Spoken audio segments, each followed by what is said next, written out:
Hello,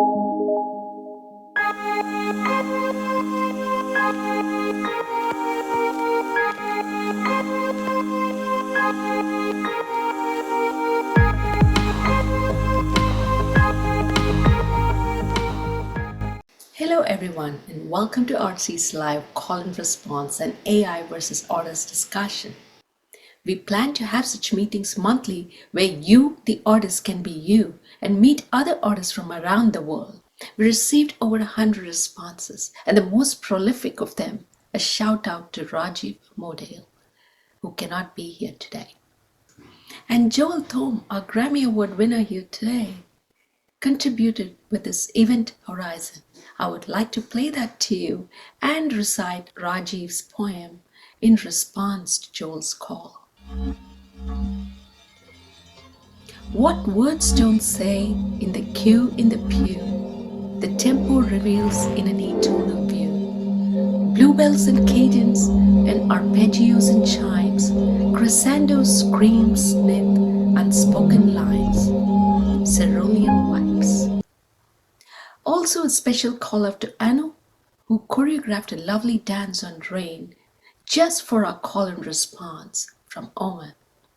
Deborah Thurlow, who contributed a haiku poem.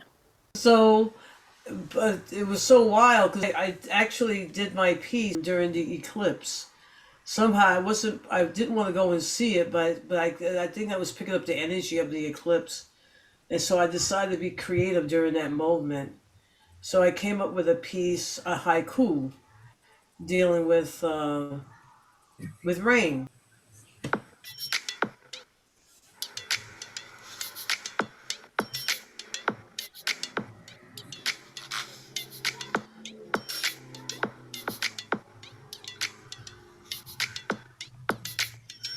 Raindrops on my face, streaming down my smooth black skin, dancing cheek to cheek.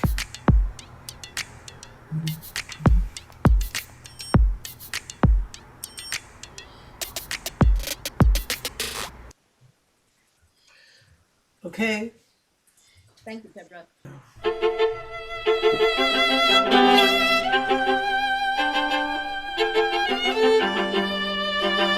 So, that piece I wrote while sitting right around there on Cape Cod on the beach watching the waves roll in.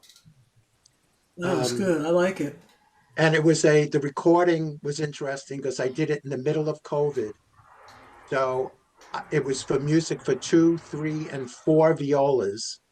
And so Brett Dubner played all the parts in a studio by himself, laying one track over the other.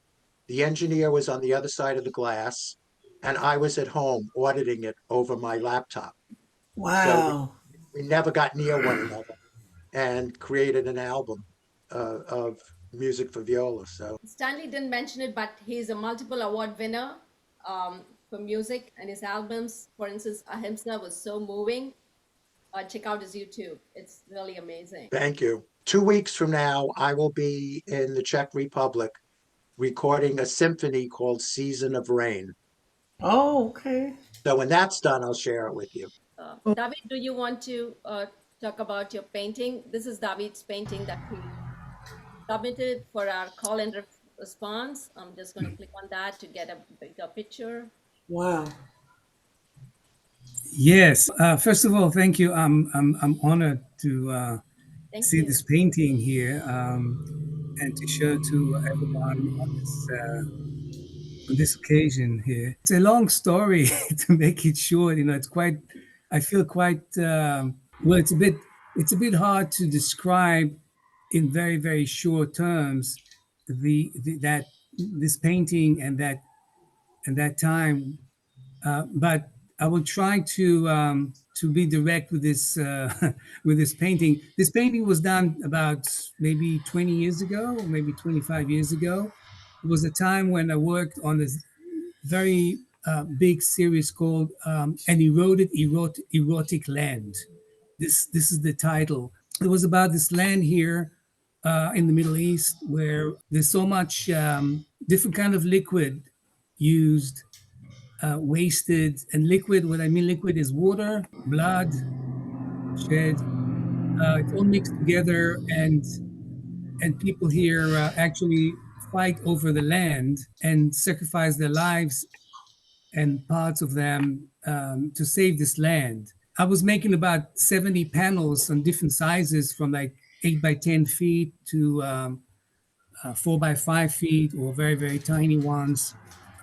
Images from this area called Israel and Palestine together. And I worked back then with an incredible artist named Said Abu Shakra, and we worked together on this issue called Territories, where the desert merged together with water, and the landscape is changing, partially being stolen from each other, partially being kept as is.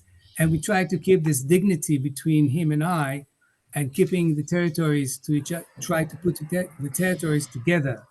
So here's a mixture of images and different substance meet with each other, and this is the result of the experiment. It basically was a very long experiment, about 5 years experiment of this kind of work.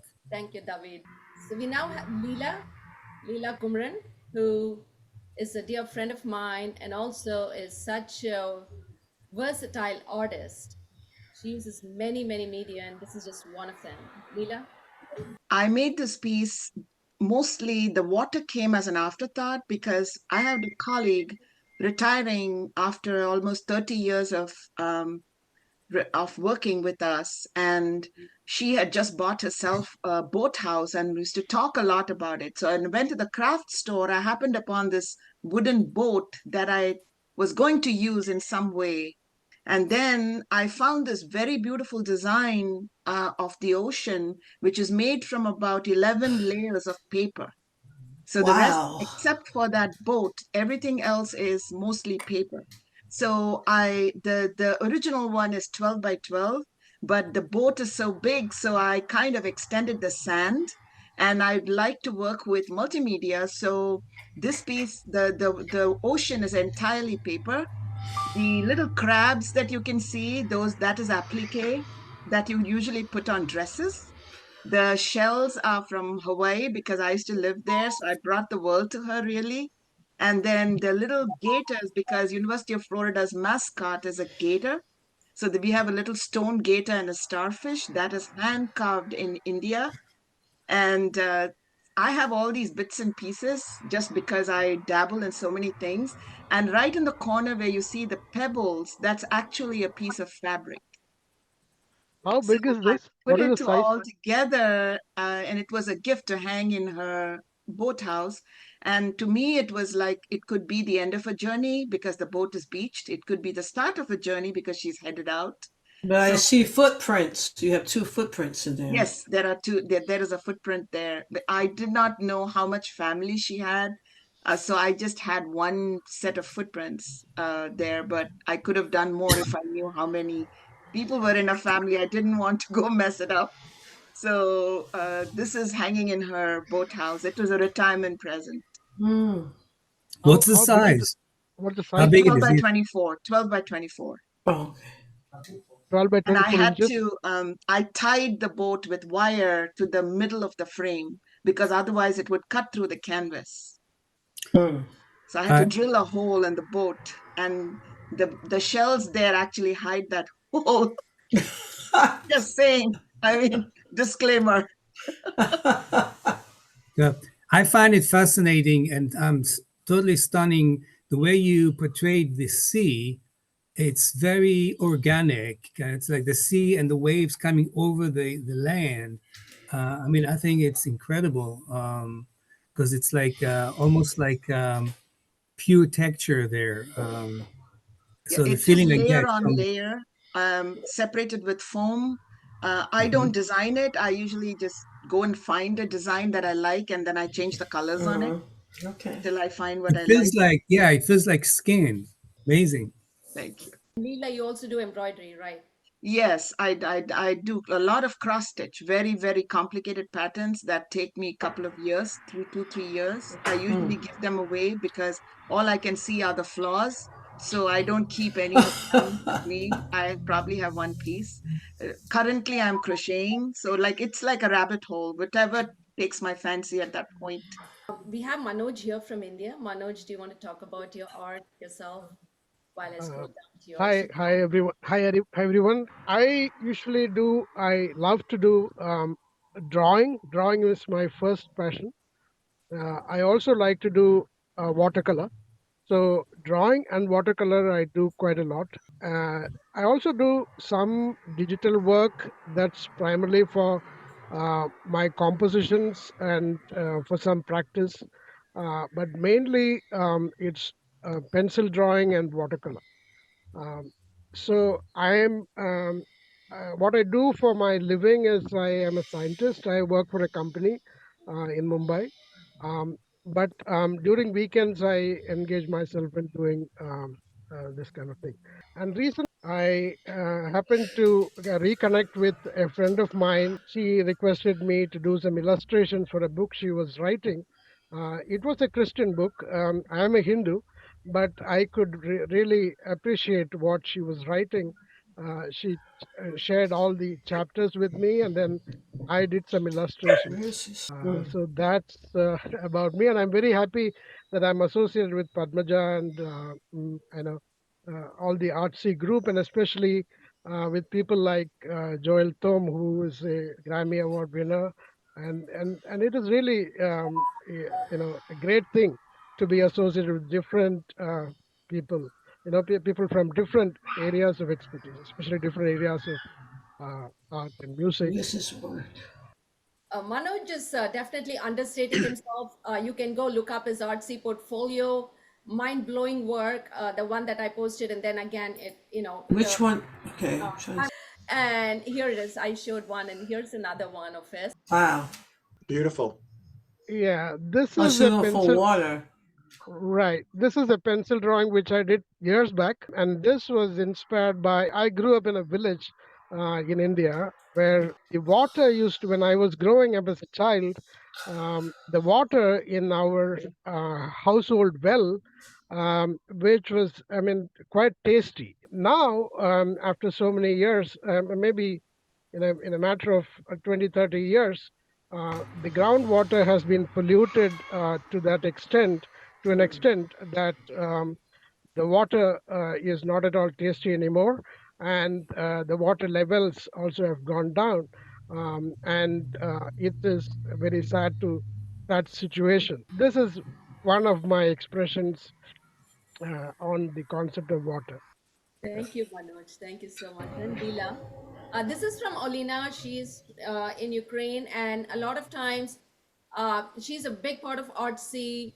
And a lot of times, what happens is we sometimes have some meeting fixed or something, and we're going to chat about something on WhatsApp, and she says, "Hey, Patty, I'm so sorry. I'm wasting your time, and I can't make it today." I'm like, "Okay," and it's just that couple of missiles fell near my house. I'm in a bomb shelter, so life is different, so, and I hope she's safe right now. She was supposed to be here. I hope she's safe, and that's all I can say. But really moved by her participation in spite of everything. She is a very active participant, and she's also now part of our Artsy store, which I'll talk to you about towards the end.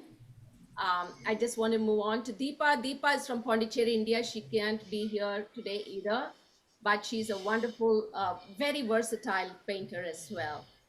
And going up, we have Anu Vedam. Anu, I don't think she's here. She did this brilliant painting, oil on canvas, and I really found that very nice. And with a theme of Leela's, the same boat theme, it was kind of really nice touch there. And we have Chris. I know Chris is here. Chris, would you like to talk about the two? I think there's one more from you. There was that, and there is here. What's Yeah, this? Chris Fiore, a filmmaker. Wow. Hello, can you hear me? Yes. Yes. Yes. Oh, okay. This particular picture that's on here now is basically an AI composite. Been trying to figure out, like everybody else, what this is, what it's doing, and what I can do with it. And I made a bunch of images for a while, and then I just kind of felt like I was spinning my wheels. So I started compositing my abstract work with the literal, I call it post photography portraiture because they're all fake people. And now it feels like a natural part of my work. It's like almost like going through a magazine because I've been a collagist for years. I Mm. mean, the whole concept of editing for me is kind of multidisciplinary and something that I've been exploring for years. Editing, like putting two things together, because I'm a professional editor, and also an artist. So I've really delved into the this aspect of editing. You know, just putting two images next to each other or on top of each other and creating a third type of image. Um, and that's pretty much how I feel about AI now. I kind of feel like this is almost as much my work as any of the a lot of the other stuff I do strictly for magazines. Some of the other, I don't know if you look at my portfolio, you see I used to cut up books and then Hmm. scan the voids left in the books. I've always been a collagist, and this just feels like a very natural integration. So how did it develop? Did you put the different patterns in? I don't know, into the AI program, and did it Yes. rearranges it for you, or you? Nope. I type in prompts for portraits for different types of faces, Uh huh. and all those get thrown into a folder, and then I type in prompts to create these abstractions. And Okay. the ones that I find work the best, the most. This is an example of it. Is the prompt is So this something is like your original work, and then it's your original pieces, and then you get a program to compile certain nope, images. nope, nope, nope, nope, nope. It's the opposite actually. Oh, okay. So then this is called the universal equation. It's a combination, a hybrid of physics and language and glyphs Mm-hmm. on parchment, and so it'll crank out all these different versions of that, and then I just combine the two. I mean, Oh, okay. it's kind of a compulsive evening activity for me, is just to sort of throw shit together. And yeah, so that's how this got started, and I kind of enjoy it. I feel like it's it's about to run its course. I'm not sure this particular series. I've got about Mm-hmm. 300 of these at this point. Oh, okay. Yeah, and that basically describes this particular image and my part of my current engagement with AI. The previous image that you saw was a picture of. I used to be the quote unquote. We used to joke about it. Personal historian, personal documentarian for a stone carver artist named Ken Hiratsuka, and this is from a trip that we took to see photographer Peter Beard out in Montauk, and Ken had carved a piece just off the coast of Montauk in the water. And so I waited out there and just grabbed the snap. There's a lot of other great images from that as well, from that series that I haven't actually put up. But it's just a picture of a friend's sculpture, really, and it really did have to do with water and everything else. So I just threw it out there. I'm not really sure if it's a call or a response or anything like that. Brilliant. Mm-hmm. But yeah. I'm making a film. I'm closing in on a fine cut or a locking picture actually of my film, and hopefully that'll be around this summer. Talking to right now Anthology Film Archives down on Second Avenue and Second Street about having a screening at some point in the summer. So yeah, that's pretty much what's I'm doing and what's going on right now. Waiting to see what else comes out.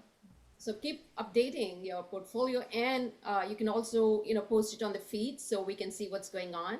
Great. Thank you, Chris. Thank you so much. Shakuntala is here. Just one more thing. Yeah, I'm sorry. I just want to say thank you to Patty and everybody else for creating this forum, because really this is the only place I feel like comfortable posting about AI work and talking about it, because I just feel like, you know, if I do this on Instagram or Facebook, I'm going to get a lot of negative. I do get negative reactions. I get a lot of snarky kind of, you know, snide stuff.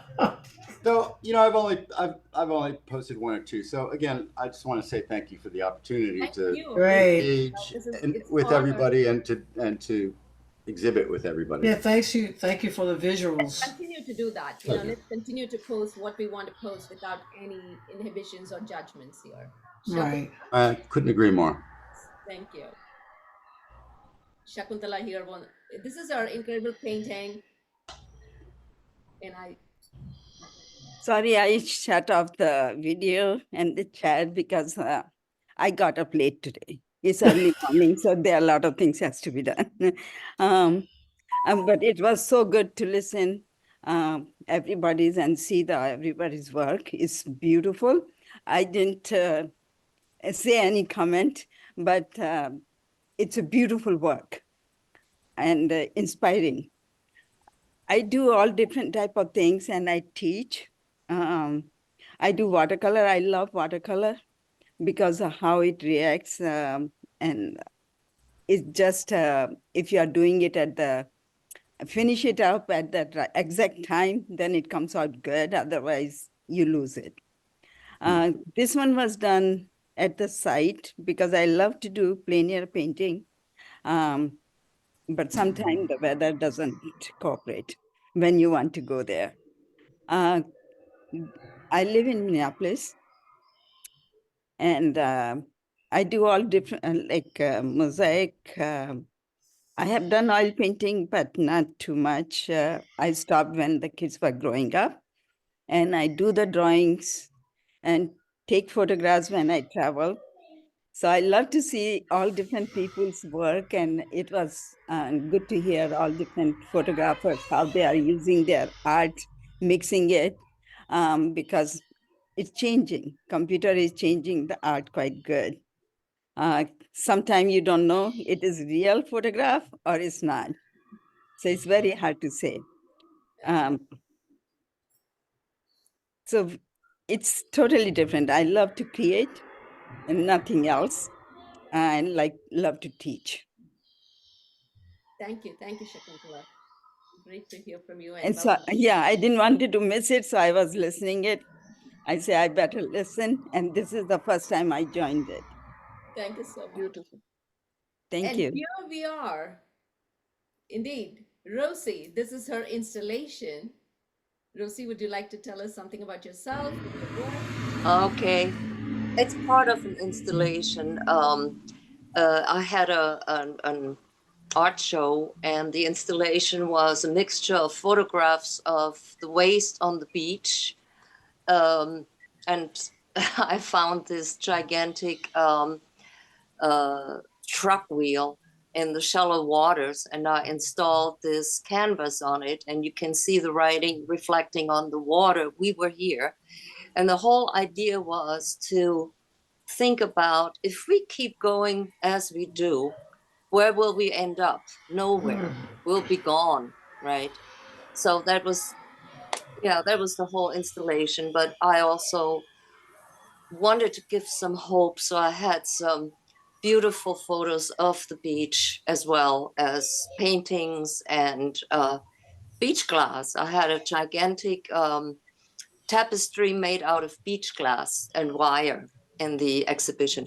I'm on Staten Island, Lenape country, and I'm very inspired by the Native Americans' rootedness in earth, in where they are.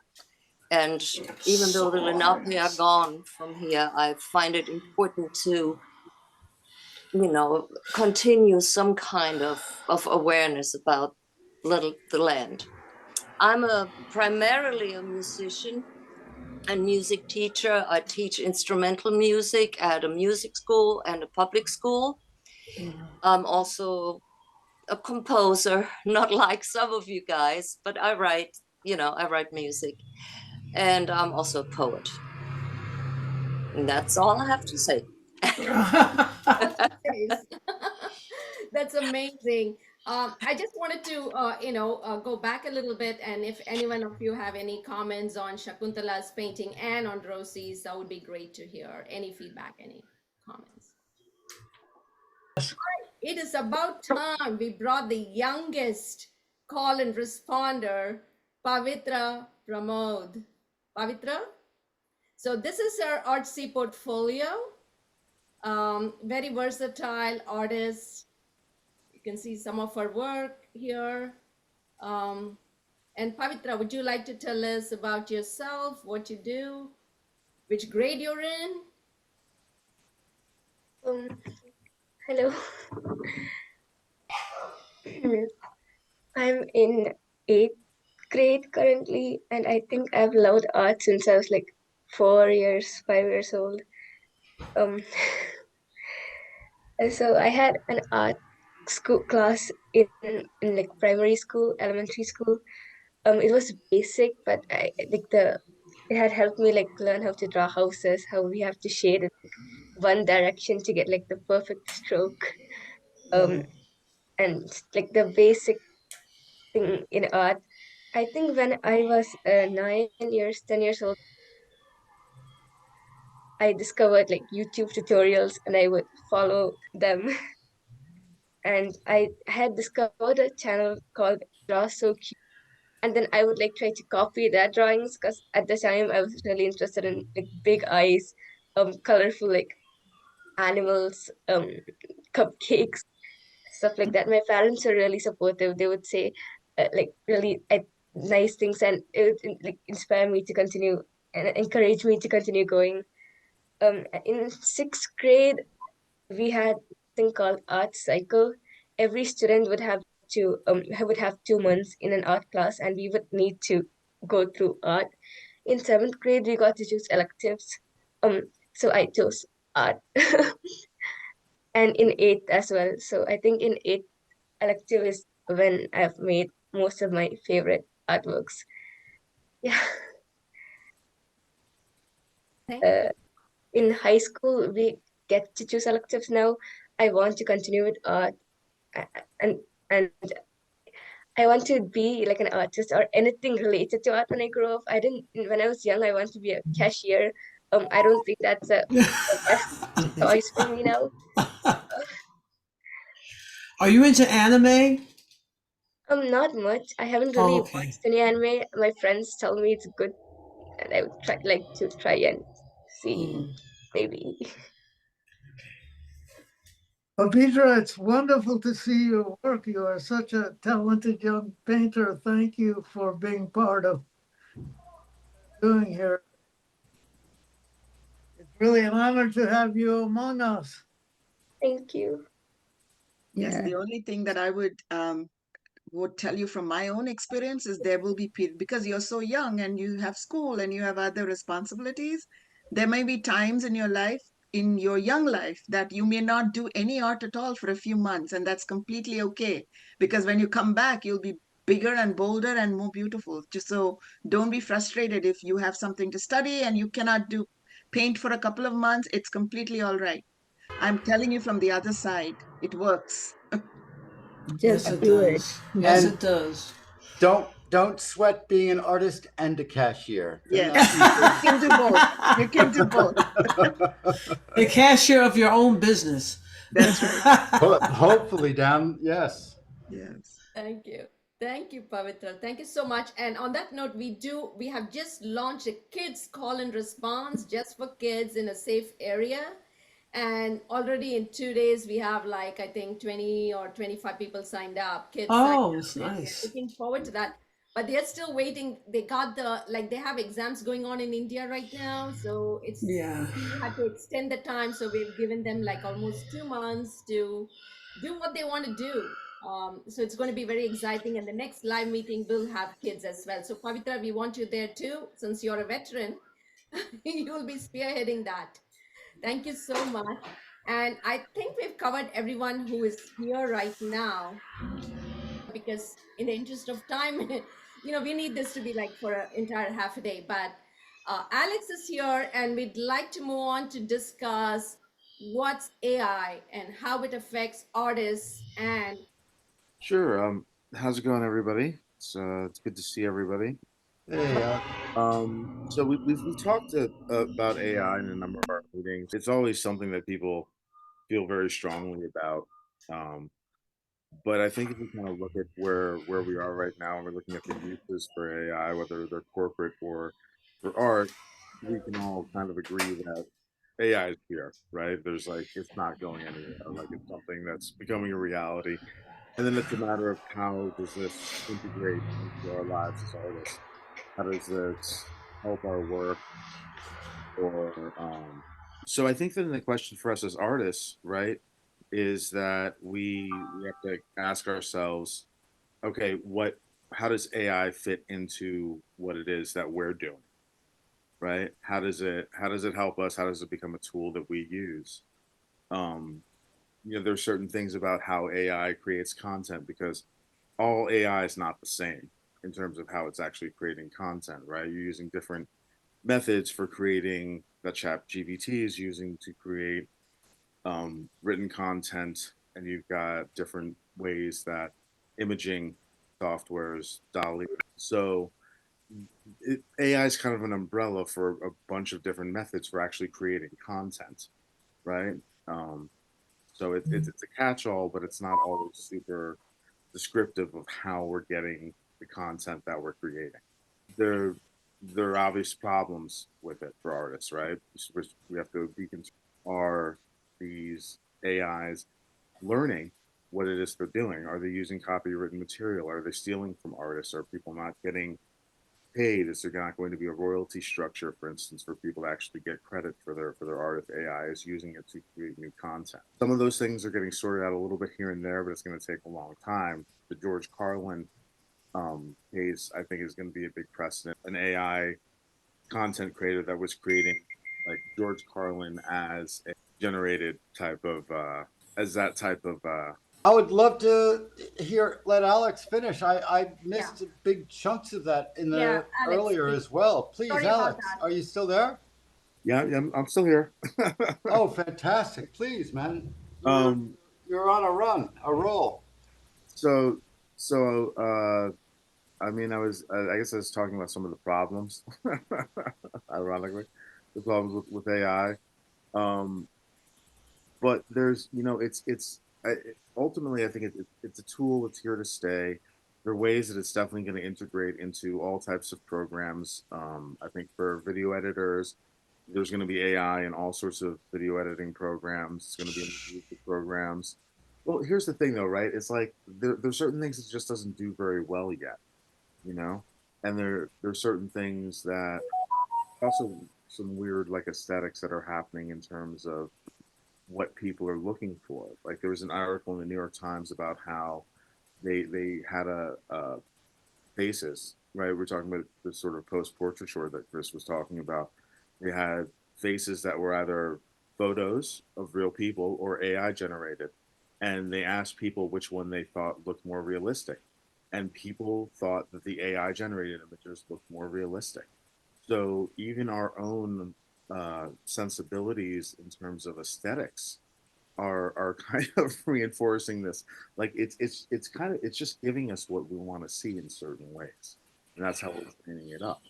But at the same time, that's not necessarily a good thing, right? Because we're certainly running a risk of getting into this monoculture, right? If you go to ChatGPT and you type in a prompt and you ask it to write you XYZ, and then you go into like Bing, which a lot of ChatGPT is trained on, and you type into their search engine, you can see that the words that pop up are related and they're weighted in that way, right?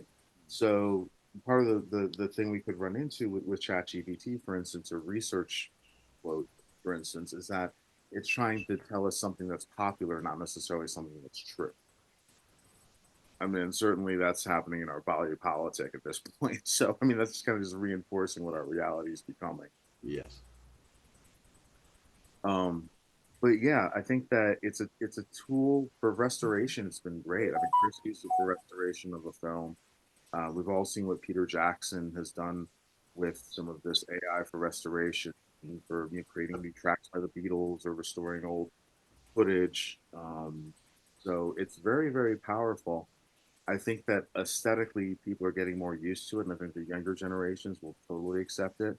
It's sort of like when music recording went all digital and everything sounded too clean because there was no noise, there was no tape noise, there was no hiss, there was no, it just didn't sound like, sounded too sterile. And I think we're going to go through some of that with the AI generated imagery and other things. We're going to be that's too sterile, but eventually the aesthetic will be accepted by the younger people. By the younger people, you said. Yeah, people look at the people that have grown up with IG and they Snapchat with all the filters, to make you look different. People have already been doing it for a decade or more.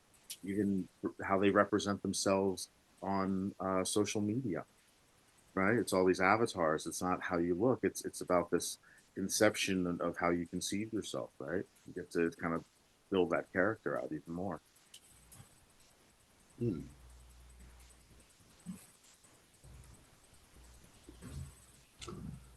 I think one thing that it's really important to remember with AI is that AI is us.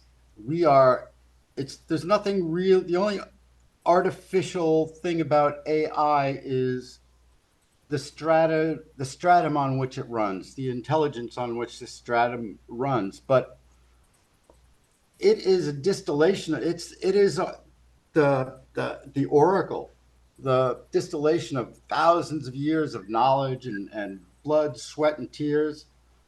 And the only real problem with AI, because I really feel like it's just such a beautiful, precious, empowering technology, is capitalism.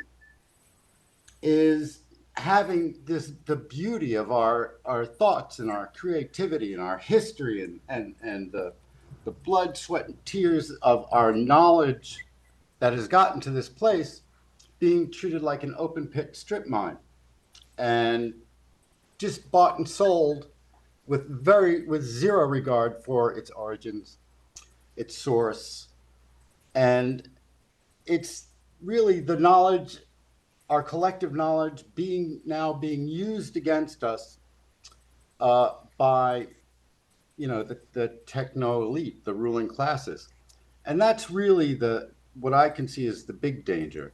I mean, down the road, I hope to see that. Right now, it's artists that are getting fucked over and filmmakers. But when the lawyers start getting screwed over, when the doctors start getting screwed over, when the politicians, when people start voting for AIs, and they get more votes than politicians, we're going to see a lot of change happening. I'd like to see these CEOs like Sam Altman, and he gets 10%. Let him keep 10%, 20% of the company. The rest of it nationalized. I think UBI is going to be either inevitable or we're going to see some kind of societal collapse after really intense stratification of resources and wealth. And ultimately, just to address this alignment problem for a second, and that's are we going to be replaced by AI? What is the biggest factor in AI right now, in AI advancement? Power and computation. Power is really, really key. If we're worried about man versus AI,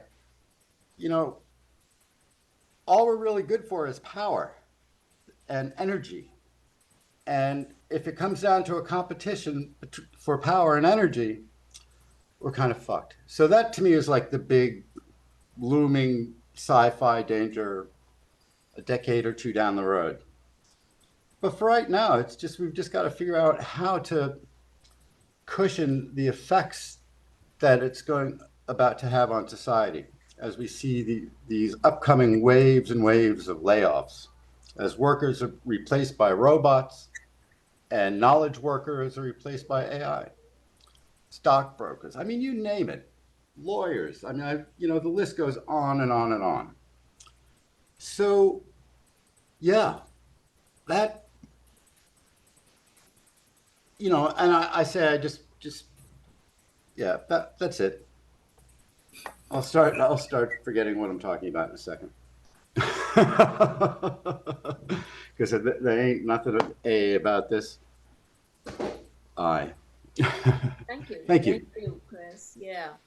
David, you have any thoughts about AI and how it's going to shape the art? I have no idea. I don't know. I just heard this incredible information from Chris and from Alex. To me, it's totally new. Um,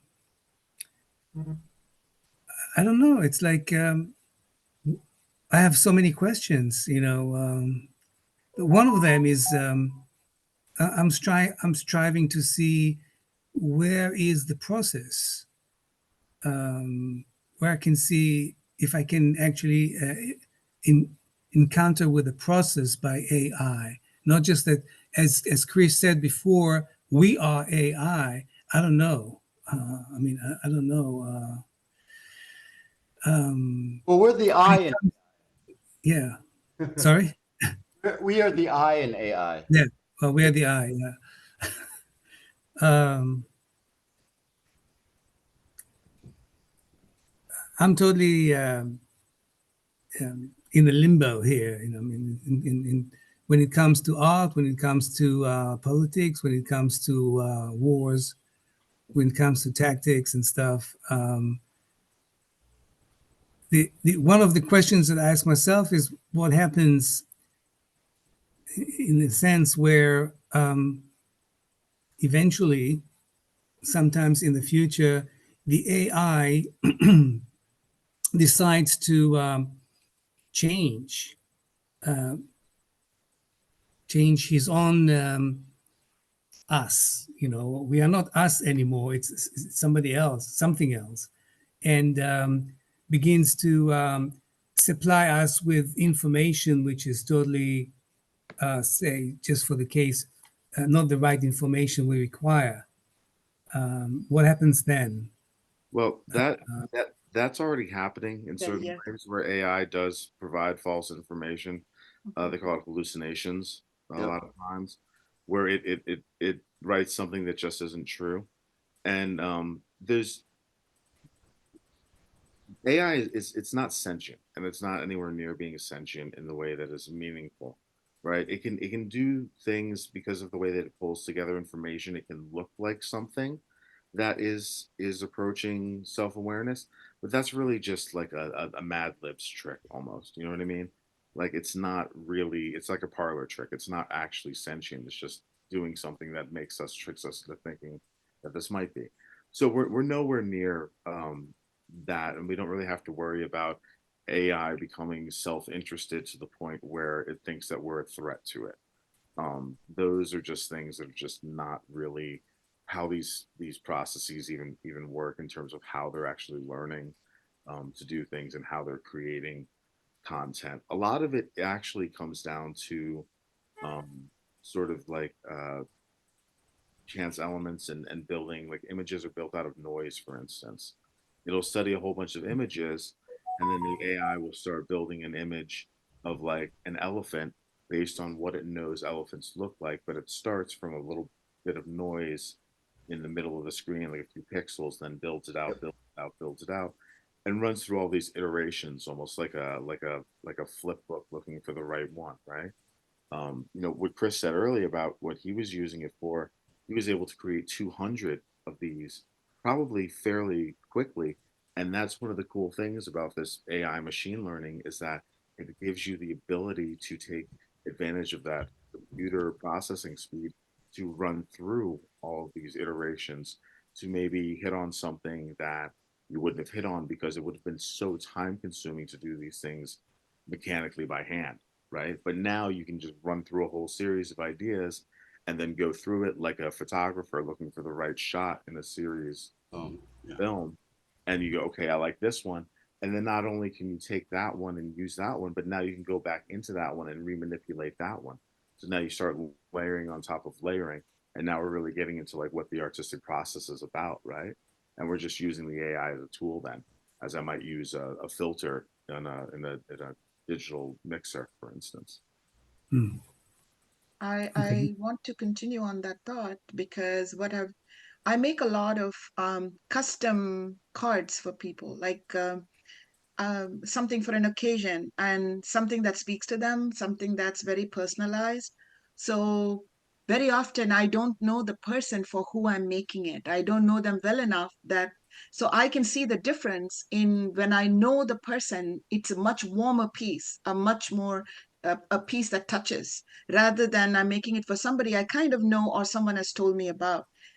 I've used AI like to give keywords. Like for instance, I made one recently for a colleague who who I don't know at all, but she's from China. So like I do China, I would do English language arts, I would do travel and keywords like that and have AI pull up what it thinks she would like. And then I get ideas from that that I can put on a card that I would make for her. And it actually worked because she said, "Oh my God, how did you know so much about me?" Well, I don't. I don't. I just so it's kind of faking that I know you, but I truly don't. So it's a tool. Uh, does it, it informed what I just take it and put my own spin on it, like what should be on that card. It worked. It worked. So I might do that. And it was so quick because I didn't have to ask 10 people about it. I just have to key in a few words. Thank you. Let's move on. Incredible, yeah. I want to ask Pavithra, being the youngest here, what do you think of AI? I think it depends.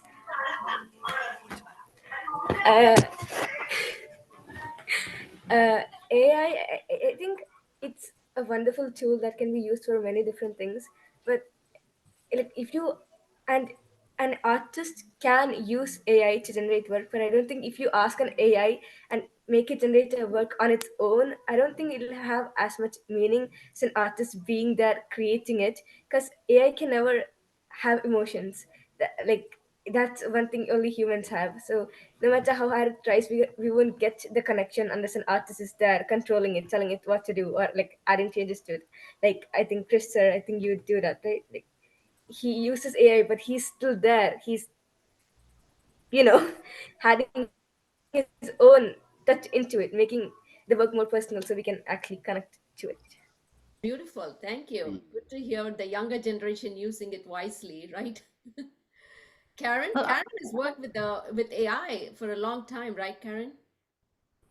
yeah, I find, like I said, it's almost like politics sometimes, the discussion on AI, Yeah. as people are very for it or very against it almost.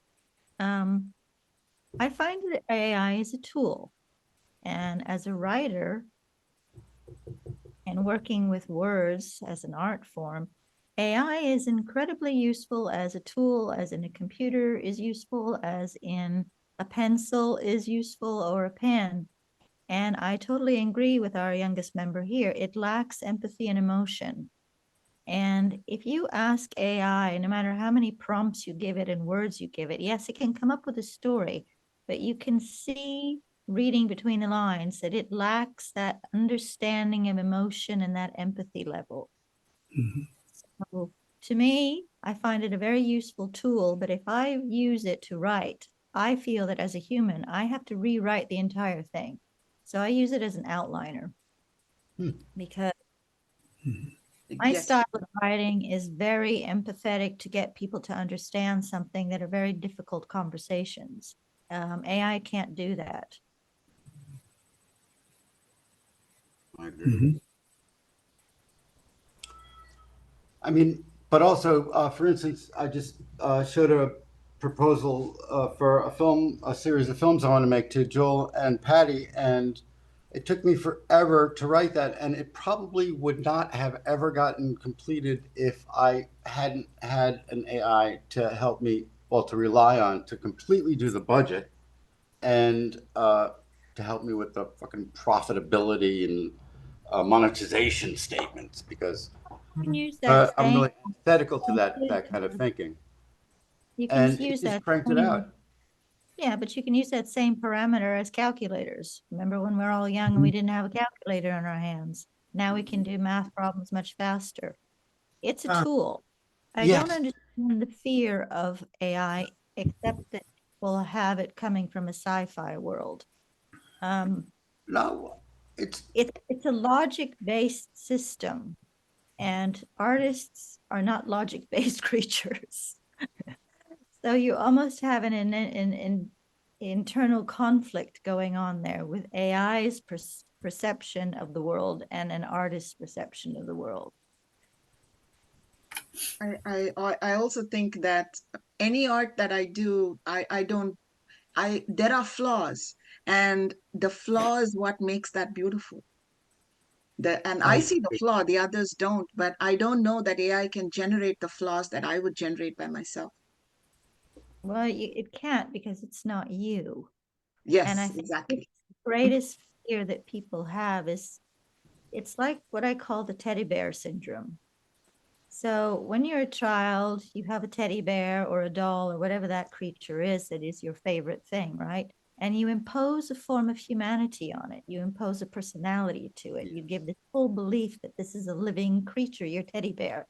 You talk to it, you hug, you love it, it talks back and it loves you back, right? So we're sort of doing the same thing with AI. We're imposing our human emotions and belief into it as if it's a teddy bear, but it's not loving us and hugging us back. That is our perception of it. AI in and of itself is a program that is based entirely in logic. If we feed it the wrong information, it's information based, then its logic is flawed. Yes. But that's only because it has wrong information. It's not working on the emotional levels that we as humans work on. Yeah. Manoj, do you have something like Right.